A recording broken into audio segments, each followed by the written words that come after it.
Family members are pleading, friends are desperate, even their closest allies are demanding they finally come clean and tell you the truth. They're facing pressure from every direction to confess what they've done. The pressure isn't just external, it's spiritual. They feel it in their bones, in their dreams, in the way life suffocates them from all sides, like an invisible vice tightening. Friends repeated their lies to others, becoming unwitting accomplices. Colleagues made decisions based on false information. Family members defended them without knowing they were champions of deception. They believed their intelligence exceeded everyone around them. They thought their version of events would become reality through sheer repetition and force of will. They thought wrong. Their own lies are doing that work perfectly, more thoroughly than you ever could. In every ancient tradition across continents and millennia, deception comes with an unseen contract, a karmic debt that must eventually be paid in full. The Egyptians called it Marat, the cosmic order that weighs the heart against a feather. The Hindus named it karma, the universal principle of cause and effect. The Greeks knew it as Nemesis, the goddess of divine retribution against those who succumb to hubris. Different names for the same universal principle. Energy returns to its source multiplied. What goes around comes around with perfect accuracy.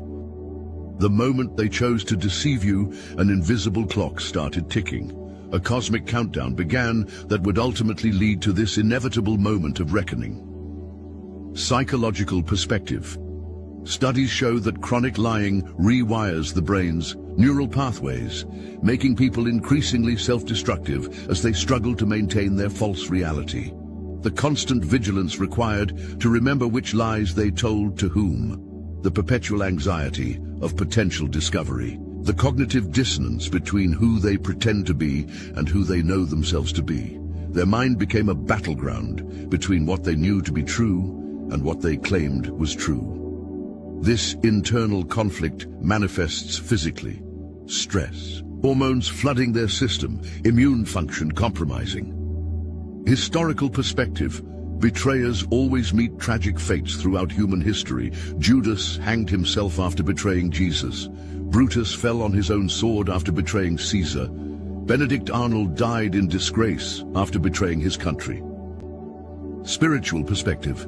The energy they projected through deception was already boomeranging back toward them before they even realized what they had set in motion. Every false word spoken against you, every manipulative action taken to undermine you, every betrayal orchestrated in darkness, all of it gathering momentum in the unseen realms. They cursed themselves the moment they chose deception over truth. They damned their own future the instant they decided you were an acceptable sacrifice for their advancement. The damage they've caused, the lives they've affected, the trust they've shattered beyond repair. Regret consumes them in quiet moments. In folklore across cultures, stealing from the blessed is a curse that follows the thief to the grave. The thief never enjoys what they stole, and it becomes a burden rather than a blessing. Remember what they took from you, the opportunities you created through hard work, the connections you built through genuine relationship, the ideas you developed through dedication and insight, the recognition that should have been yours after countless late nights, the position you earned through consistent excellence, the rewards you deserved after sacrifices no one else witnessed. They claimed your work as their own without hesitation, presented your ideas to important people with their name attached, used your talents to advance themselves while keeping you in the shadows. But stolen blessings carry a hidden curse that activates in time, like slow-acting poison in the bloodstream. The position they took through manipulation crumbles beneath them as they prove unequal to its demands. The promotion brings responsibilities they cannot handle without the skills they pretended to possess. The money slips through their fingers, never bringing the satisfaction or security they sought. Look at them now. Everything gained through deception turns to ash in their hands, dissolving just as they reach for it. They had a choice at a crucial crossroads: stand by you or betray you, support your journey or sabotage your path. The moment of decision came, wrapped in ordinary circumstances. You trusted them completely, believed in them without reservation, shared vulnerable truths and strategic advantages. They looked you in, the eyes, and made their choice with cold calculation disguised as warm concern.